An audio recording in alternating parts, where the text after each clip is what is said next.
오늘 말씀은 무너진 신앙을 다시 세우라는 제목으로 전하도록 하겠습니다. 여러분, 집을 새로 짓는 것과 무너진 집을 다시 세우는 것 중에 여러분 어떤 것이 더 어려울까요? 물론 둘 다 쉬운 일은 아니겠지만은 특별히 무너진 집을 다시 짓는 것이 여러분 훨씬 더 어렵다는 것을 우리는 인정을 합니다. 이제 그 팬데믹을 지나면서 이제 들었던 생각이 뭐냐면은 바로 지금이 우리가 그 무너진 집을 다시 세울 때라고 하는 그런 생각입니다. 왜냐하면 팬데믹은 일상의 많은 보이는 영역들도 바꾸어 놓았지만 보이지 않는 영역에까지 우리의 삶을 무너뜨렸기 때문입니다. 팬데믹은 어떤 경제 활동이나 여가 활동이나 사람들의 만남 같은 이런 보이는 영역만 우리에게 변화를 준 것이 아니라 우리의 마음도 우리의 생각도 신앙의 영역까지도 깨뜨린 것이 바로 이 팬데믹이기 때문이죠. 그래서 개인이든 가정이든 교회든 여러분 모든 이 무너진 것들을 다시 세우는 것은 어려운 일이다라고 하는 것을 우리는 인정하지 않을 수가 없습니다. 특히 무너진 것을 여러분 다시 세우기 위해서는 어떻게 해야 되냐면은 더 많은 수고와 더 많은 인내와 또한 더 많은 헌신과 더 많은 노력이 우리에게 필요합니다. 때로는 사람들에게서 받는 그런 오해도 감당해야 되고 감수해야 되고 보이지 않는 그런 어떤 영적인 싸움도 우리는 계속해서 싸워야 하고 또한 내가 그렇게 애쓰며 수고한 결과가 내 눈에 보이지 않는다 할지라도 우리는 그 일을 계속 해야 하고 또한 충분한 보상이 없다 할지라도 우리는 그 자리를 계속해서 지켜나가지 않으면 안 되기 때문에 여러분 무너진 것을 다시 세우는 일은 훨씬 더 어려운 일입니다. 하지만 예수 그리스도 안에서 우리의 어떤 개인적인 신앙도 우리의 가정도 교회도 이제 다시 세우는 일은 그 어떤 일보다 여러분 가치 있다는 일임에 우리는 공감할 수가 있습니다. 오늘 디모데는 에베소 교회에 파송받은 목회자였어요.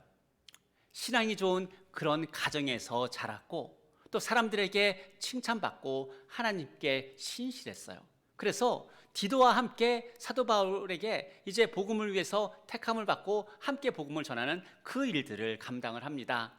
그러다가 사도 바울이 이제 하나님의 뜻에 따라 이 디모데를 에베소 교회의 목회자로 여러분 보내게 됩니다. 그런데 에베소 교회를 세우기 위해서 보내진 디모데인데 그곳에서 사역을 하다가 여러분 위장에 탈이 날 정도로 그래서 물밖에 먹을 것이 없을 정도로 그런 힘든 육체적 건강이 나빠지는 그런 상황 가운데 놓이게 되고 이런 정신적으로나 영적으로 많이 힘들어하고 있는 이런 상황이 되었을 때 결국 에베소 교회를 세워야 하는 이 전문에 먼저 자기가 온전히 서야 하는 그런 상황이 되었을 때 사도 바울이 이 디모데 전서를 디모데에게 보낸 것입니다. 그런데 여러분 그렇게 힘들어하고 영적으로 지쳐있고 건강도 잃어버린 이 디모데에게 사도 바울이 하는 첫 마디가 무엇이었을까요? 3절에서 그렇게 말합니다. 내가 마케도니아로 갈 때에 너를 권하여 에베소에 머물라 한 것은 이렇게 말하고 있어요. 이 말은 뭐냐면은 에베소 교회를 떠나지 말고 머무르라고 하는 여러분 그 말씀입니다. 육체적으로 건강 몸이 안 좋고 또 영적으로도 많이 힘든 그런 상황 가운데 있지만 에베소 교회 가운데 머물라고 여러분 사도 바울은 디모데에게 지금 명령하고 있는 겁니다. 만일 우리가 디모데였다면 사도 바울의 편지를 받고 그 마음이 여러분 어땠을까요? 한편으로는 그래도 좀 나를 좀 위로하고 나에게 힘주는 그런 말씀들을 좀 나한테 보내서 지금 힘들지만 그래도 이곳에서 이길 수 있도록 해야 되는 것이 아닌가 이런 생각할 수 있지 않습니까? 근데 사도 바울은 그런 디모데에게 뭐라고 말하느냐? 에베소에 계속 머물라고 여러분 아예 명령을 하고 있는 겁니다. 사실 이 편지를 받았을 때 우리가 봤을 때는 우리가 바라보는 바울이나 우리가 바라보는 어떤 디모데의 어떤 그런 관점에서 보았을 때는 물론 서운하게 느낄 수 있는 그런 말씀임에는 틀림이 없습니다. 하지만 사도 바울과 디모데는 그런 관계가 아니었어요. 오늘 말씀에서 뭐라고 말하고 있냐면 2절에서 디모데에 대해서 사도 바울은 믿음 안에서 나의 참된 아들이라고 지금 말하고 있는 겁니다. 그러니까 사도 바울에게 디모데는 믿음 안에서의 참된 그런 아들이었고, 반대로 디모데에게 사도 바울은 어떤 사람입니까? 영적인 아버지였다라고 하는 거죠. 그러니까 사도 바울이 이 편지를 썼을 때 어떻습니까? 충분히 디모데에 대해서 그 아픈 마음도 있지만, 그렇지만 사도 바울이 기도하면서 하나님 안에서 확신한 것은 이 디모데가 에베소 교회를 떠나지 않고 계속해서 사역을 했을 때 결국 하나님께서 이 디모데에게 맡기신 그 일을 완수할 수 있다라고 하는 그런 마음의 확신이 있었기 때문에 사도 바울은 지금 이 편지를 지금 쓰고 있는 겁니다. 그래서 에베소에서 머무라라고 하는 이 말은 아버지가 아들에 대해서 충분히 이해하고 아버지가 아들을 충분히 사랑하고 그러한 기반 위에서 여러분 이 편지가 쓰여진 겁니다. 사실 여러분 에베소 교회뿐만 아니라 세상에 문제 없는 곳은 여러분 단 한 곳도 여러분 없습니다. 어느 교회나 큰 문제, 작은 문제 여러 가지 문제가 있어요. 오늘 일부 예배 마치고 어느 성도님하고 교제를 하는데 그분이 그러시더라고요. 큰 교회는 큰 문제가 있고 작은 교회는 작은 문제가 있는데 똑같은 문제라고 하는 겁니다. 여러분 이 문제는요, 목사의 가정이라고 해서 문제가 없는 게 아니에요. 목사의 가정에도 여러분 똑같은 문제들이 있습니다. 여러분 예수님을 잘 믿는 그런 어떤 신실한 어떤 권사님의 가정 같은 경우는 어떻겠습니까? 똑같은 문제가 있어요. 예수님을 잘 믿든 못 믿든 우리가 살아가는 이 세상에서 그 문제는 우리에게서 결코 떨어질 수 없는 것이다라고 하는 겁니다. 그래서 우리가 생각해야 되는 건 뭐냐면은 나에게 있는 이 문제가 무엇인가를 생각하기보다 나에게 있는 이 문제를 하나님이시라면, 예수님이시라면 나로 하여금 어떻게 이기게 하실까? 여기에 우리의 관점이 있어야 하는 겁니다. 왜냐하면 내가 어떤 내 능력으로 그 문제를 많이 이겨냈다 하더라도 바로 이어서 우리에게는 또 다른 문제가 우리를 기다리고 있기 때문입니다. 그러니까 우리에게서 문제가 없을 수는 없지만 문제 앞에서의 우리의 생각은 뭐냐면은 예수님이라면 나로 하여금 이 상황을 어떻게 이기게 하실까? 그러면서 거기에 순종하는 것이 바로 우리들의 자세여야 한다라고 하는 겁니다. 그렇다면 우리 가운데 이렇게 무너진 신앙들, 우리 가운데 무너진 가정교회를 여러분 다시 세우기 위해서 사도 바울은 우리에게 필요한 것이 무엇이라고 말씀을 할까요? 오늘 사도 바울이 1절에서 디모데에게 먼저 이렇게 편지에서 인사를 합니다. 우리 구주 하나님과 우리의 소망이신 그리스도 예수라고 말하고 있는 겁니다. 뭐냐면 무너진 신앙을 다시 세우기 위해서 우리에게 필요한 것은 뭐냐면은 예수 그리스도 안에서의 소망이 우리 안에 있어야 한다라고 하는 그 말씀입니다.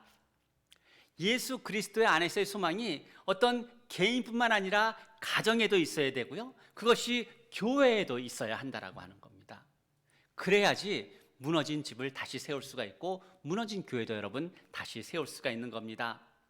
그렇다면 예수 그리스도 안에서의 소망이란 과연 무엇일까요? 저와 여러분 안에 있는 그 예수 그리스도의 그 소망은 과연 무엇이라고 오늘 말씀을 할까? 이 소망은요, 보통은 내가 바라는 무언가를 우리는 소망이라고 이야기하지 않습니까? 내가 원하고 싶은 것, 내가 심지어 갖고 싶은 것, 내가 누리고 싶은 것, 이러한 것들을 우리는 소망이라고 말합니다. 하지만 우리 안에 있어야 하는 예수 그리스도의 그 소망은 뭐냐면은 내가 바라는 어떤 것이 아니라 하나님이 나를 통해서 이루기를 원하는 바로 그것이 바로 우리의 소망이라고 하는 그런 말씀입니다. 여러분 하나님이 나를 통해서 무언가를 이루기를 원하세요. 그러면은 그 일은 이루어질까요? 안 이루어질까요? 이루어집니다. 하나님은 불가능이 없으신 분이기 때문에.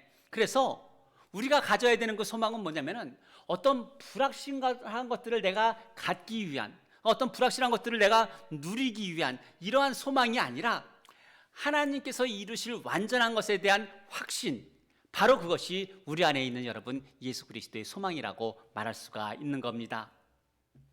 여러분 예수 그리스도 안에 소망이 없는 사람들, 여러분 그런 사람들은 어떻게 살아갈까? 성경은 그들에 대해서 여러분 어떻게 과연 말을 할까?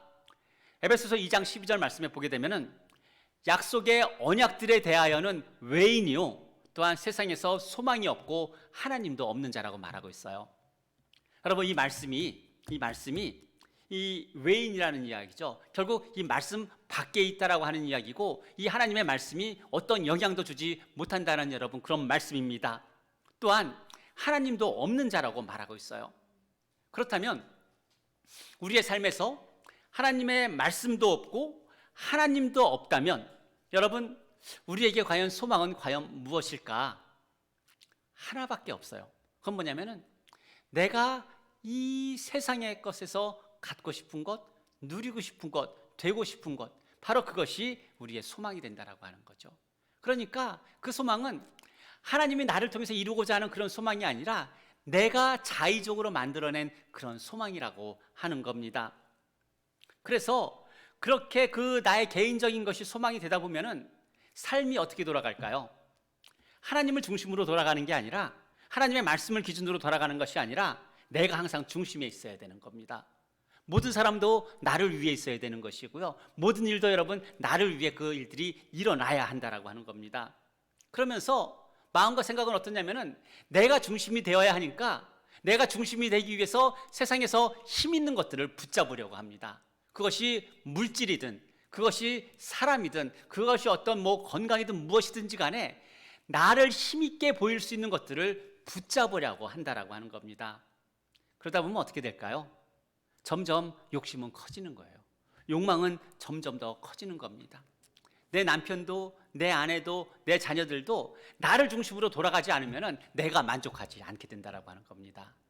그게 신앙이 무너져서 최종적으로 우리가 맡게 되는 그런 결과라고 하는 겁니다. 그런데 여러분, 이 세상의 것들을 붙잡으려고 하면 할수록 여러분 어떻습니까? 점점 더 내 안이 비어져 가는 것을 여러분 느끼지 않습니까? 내가 점점 더 공허해져 가는 것을 느끼게 되는 겁니다. 왜냐하면 우리의 영혼은 그런 것들로 채울 수 없는 것이기 때문이에요.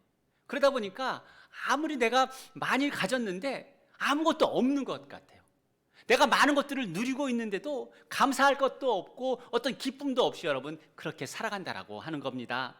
그러면서 어떤 작은 문제만 생기면 여러분 어떻습니까? 금세 막 심장이 떨려오는 거예요. 근심이 생기고 염려가 되고, 그러다가 어떻게 됩니까? 낙심한다라고 하는 겁니다. 그러면 그렇게 우리의 신앙이 무너지지 않게, 그리고 지금 아직 덜 무너졌을 때 그 무너져가는 그런 신앙을 다시 세우기 위해서 우리가 찾아야 하는 그 예수 그리스도 안에서의 소망은 과연 무엇일까? 여러분, 과연 그 소망은 무엇일까요?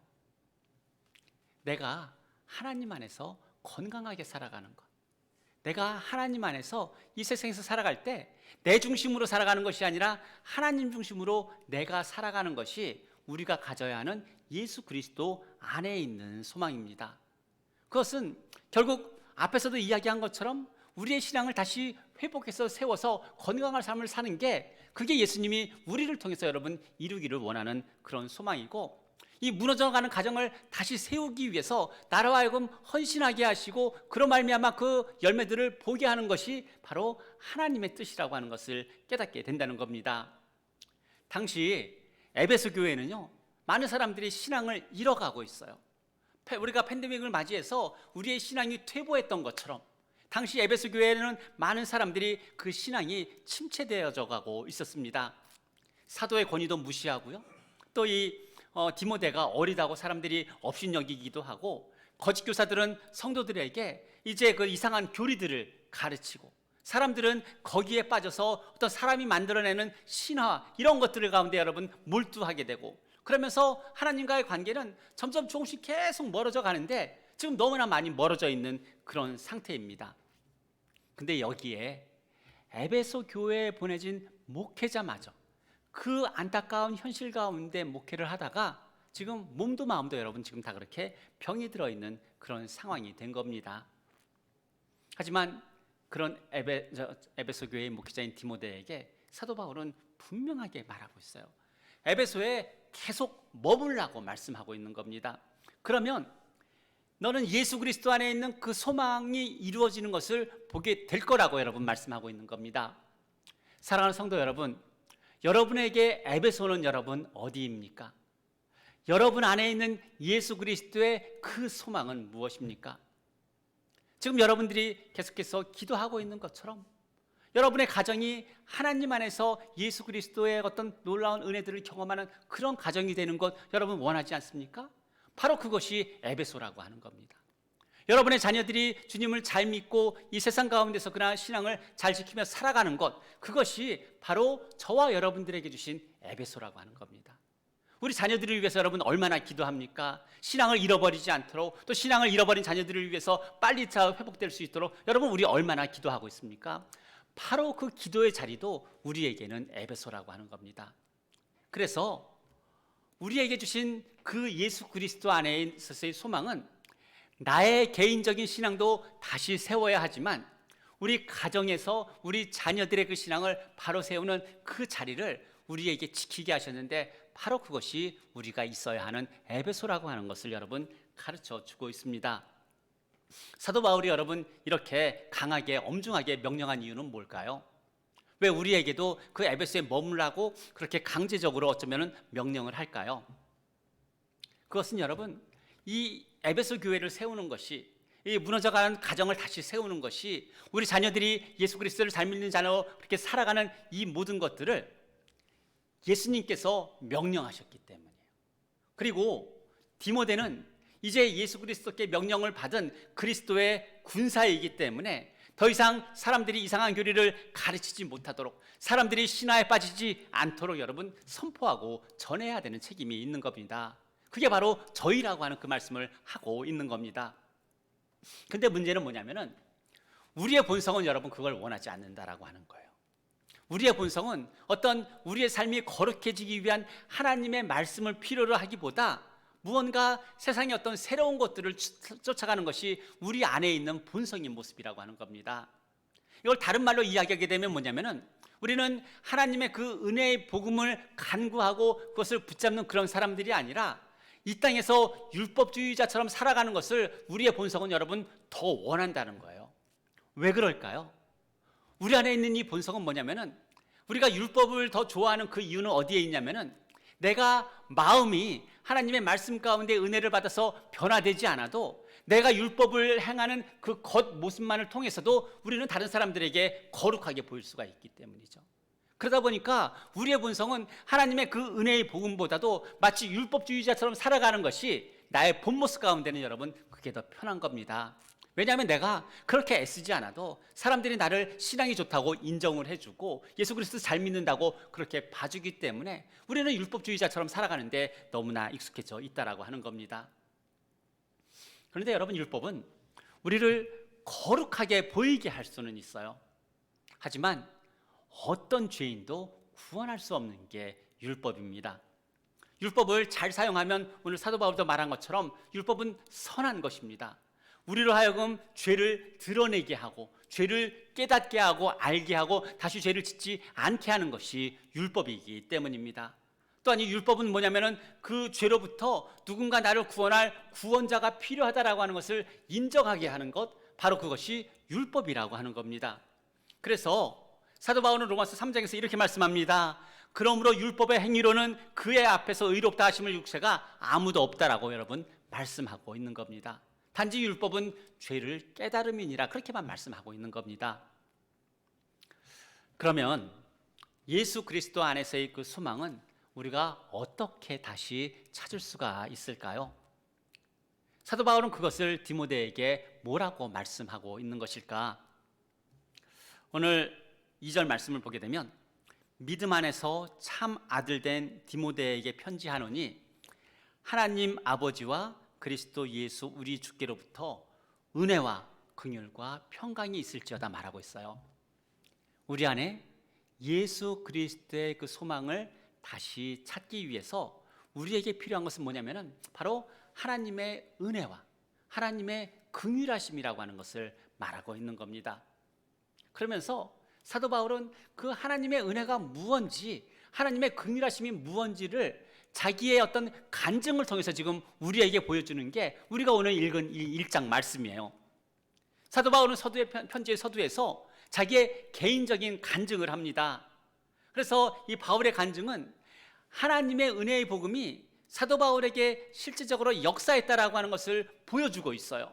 그래서 우리는 이 사도 바울의 이 간증을 읽을 때 하나님의 은혜와 또 구원하시는 하나님의 능력에 대해서 우리는 알아가기 시작한다라고 하는 겁니다. 다메섹 도상에서 이제 예수님을 만나기 전에 사도 바울은 어떤 사람이었을까? 13절에서 이렇게 말하죠. 내가 전에는 비방자요, 박해자요, 폭행자였으나 도리어 긍휼을 입은 것은 내가 믿지 아니할 때 알지 못하고 행하였습니다. 이렇게 말하고 있는 겁니다. 바울은요, 총명한 사람이었어요. 아주 머리가 좋은 사람이었어요. 거기에 교육도 아주 잘 받은 사람입니다. 성경은 바울에 대해서 어떻게 말하냐면 히브리인 중에 히브리인이라고 말하고 있어요. 그러니까 모든 히브리인들을 대표할 수 있는 그런 사람이라고 말하고 있는 겁니다.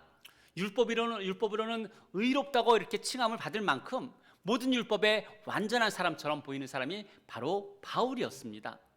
또한 당대의 최고의 선생이라고 하는 가말리알 밑에서 여러분 그 율법에 대해서 배운 사람이 여러분 사도 바울입니다. 그러니까 집안 좋고 학력 좋고 머리도 좋고 여러분 어디 하나 부족함이 없는 사람이 바로 바울이었다라고 하는 그런 말씀입니다. 근데 그렇게 훌륭하고 그렇게 세상적으로 뛰어난 바울이 어떤 사람이었느냐? 예수 그리스도가 하나님의 아들이신 것을 부인하는 사람이었고 다른 사람들도 예수 그리스도를 부인하도록 그들을 강요했고 또한 스데반을 돌로 치는 그 일 가운데 동조했고 물리적인 힘을 동원해서 교회를 박해했고 그래서 사도행전 9장 1절에서는 사울에 대해서 이렇게 말합니다. 주의 제자들에 대하여 여전히 위협과 살기가 등등하더라 이렇게 말하고 있는 거예요. 그가 바로 이 바울의 모습이었다라고 하는 거죠. 그러면 이 바울은 여러분 어떻게 구원을 받았습니까? 바로 그것이 하나님의 은혜였다라고 하는 거예요.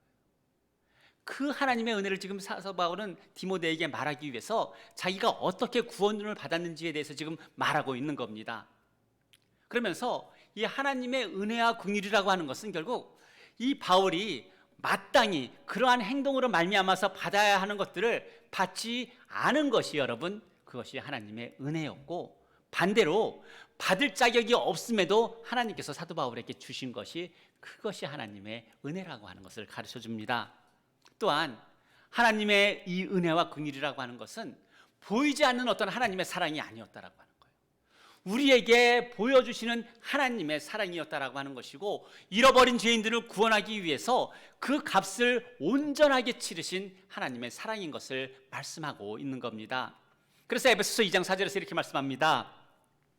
긍휼이 풍성하신 하나님이 우리를 사랑하신 그 큰 사랑을 인하여 허물로 죽은 우리를 그리스도와 함께 살리셨도다. 너는 은혜로 구원을 받은 것이라 그렇게 말씀합니다. 또 에베소서 2장 8절 9절에서는 너희는 그의 은혜에 의하여 믿음으로 말미암아 구원을 받았으니 이것은 너희에게 나서 난 것이 아니요 하나님의 선물이다라고 여러분 그렇게 말씀하고 있습니다. 오늘 그런데 바울은 13절에서 이렇게 말하죠. 내가 긍휼을 입은 것은 내가 그 하나님의 긍휼을 입은 것은 내가 믿지 아니할 때 알지 못하고 행하였습니다. 이렇게 말하고 있어요. 여러분 이 말은 어떤 의미일까요? 우리가 죄인 줄 모르고 그렇게 지은 죄에 대해서 어떤 우리가 하나님께로부터 구원을 받을 수 있는 이유와 핑계나 어떤 원인이 된다라고 하는 그런 말씀일까요? 여러분 그렇지 않다라고 하는 겁니다. 예수님께서 십자가에 달려 돌아가시면서 이렇게 기도하셨습니다. 아버지 저들을 사하여 주옵소서 자기들이 하는 것을 알지 못함이니이다. 여러분 이 사도 바울도 이제 이 땅 가운데 살아가는 사람들도 그것이 죄인지 모르고 지었다라고 하는 그런 무지함이 그들의 어떤 구원의 조건이 아니라고 하는 거예요. 이 무지했기 때문에 용서받을 수 있는 것이 아니라 이 무지함이라고 하는 것은 뭐냐면은 그 죄에 대해서 당연히 벌을 받아야 하지만 하나님께서 우리의 어떤 무지함 때문에 단지 우리가 구원받을 수 있는 그 시간을 더 길게 늘려주셨다라고 하는 그런 의미밖에 없는 겁니다. 그래서 사도 바울은 14절에서 이렇게 말하고 있는 거죠. 우리 주의 은혜가 그리스도 예수 안에 있는 믿음과 사랑과 함께 넘치도록 풍성하였도다. 여러분 사도 바울은 지금 자기에게 주어진 그 하나님의 은혜가 넘치도록 풍성했다라고 말하고 있어요. 이 말은 어떤 의미일까요? 내가 구원을 받기 위해서는 하나님의 어떤 일반적인 은혜만 가지고는 안 된다라고 하는 거예요. 하나님의 그 넘치고 풍성한 그런 은혜가 있지 않으면은 나는 결코 구원받을 수 없는 그런 사람인데, 그런 나조차 구원하신 이 하나님의 은혜가 우리에게 있지 않느냐, 여러분 그 말씀을 하고 있는 겁니다. 여러분, 우리는 사도 바울의 이 간증을 읽을 때, 그래서 예수 그리스도를 여러분 하나님의 아들로 인정하지 않고 하나님을 모독하고 사람을 폭행했던 이 사울이 하나님으로부터 구원을 받을 수 있다면은, 그렇다면 이 이야기는 무슨 이야기일까요? 이 땅에 살아가는 모든 사람들이 여러분 다 구원받을 수 있다라고 하는 거예요. 여러분, 이게 놀랍지 않습니까? 그렇게 가장 총명하고 모든 것을 다 가지고 그 능력이 있는 사도 바울이 이제 하나님을 핍박하고 교회를 핍박하고 사람들을 박해하고 그런 어떤 그 악한 일을 했는데, 그런 바울이 구원을 받았을 정도면은, 그러면은 너희들은 당연히 구원받을 수 있지 않느냐, 그 이야기를 지금 우리에게 하고 있는 거예요. 그게 하나님의 은혜라고 하는 겁니다. 오늘 9절과 10절에서 그러면서 사도 바울이 이 여러 가지 죄에 대해서 이야기하고 있어요. 뭐라고 말하고 있냐면은, 불법한 자와 복종하지 아니하는 자와 경건하지 아니한 자와 죄인과 거룩하지 아니한 자와 망령된 자와 아버지를 죽이는 자와 어머니를 죽이는 자와 살인하는 자며 음행하는 자와 남색하는 자와 인신매매하는 자와 거짓말하는 자와 거짓맹세하는 자와 교훈을 거스르는 자라, 이렇게 말씀을 하고 있어요. 여러 가지 제목들을 다 이야기하고 있어요. 여러분, 이 제목들이 여러분 어떻습니까? 끔찍한 죄악이라고 하는 거죠. 이 이야기를 왜 할까요? 나도 구원받았다면은 이 사람들은 당연히 구원받을 수 있는 것 아니야? 지금 그 이야기를 여러분 디모데에게 하고 있는 겁니다. 여러분, 그게 바로 하나님의 은혜라고 하는 겁니다. 물론 어떤 사회적으로 잘못한 것에 대해서는 당연히 거기에 대한 어떤 책임도 있어야 따라 있고 거기에 대한 어떤 처벌도 분명히 있을 것입니다. 하지만 내가, 사도 바울이 말하는 게, 나도 구원을 받았는데 그렇다면 이 사람들도 당연히 구원받는 것 아니야? 그 이야기를 여러분 하고 있는 겁니다. 그러니 우리의 구원이 여러분 은혜 말고 또 다른 어떤 말로 우리가 말할 수가 있겠습니까? 하나님은 이 은혜라고 하는 것, 하나님의 은혜라고 하는 것, 어떤 긍휼이라고 하는 것, 이것을 가지고 단지 구원만 하지 않으셨어요. 오늘 사도 바울이 말하고 있는 것은, 그렇게 하나님의 은혜와 긍휼은 나를 구원하셨지만, 그렇지만 이 박해자였던 나를 전도자가 되게 하셨고, 이제 그렇게 그 교회를 핍박했던 나를 이제 선교사로 바꾸어 주셨다라고 하는 겁니다.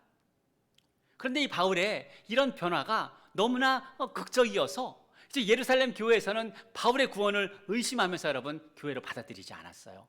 도저히 일어날 수 없는 그 일이 일어났다라고 하니까 그것을 여러분 받아들일 수가 없는 겁니다.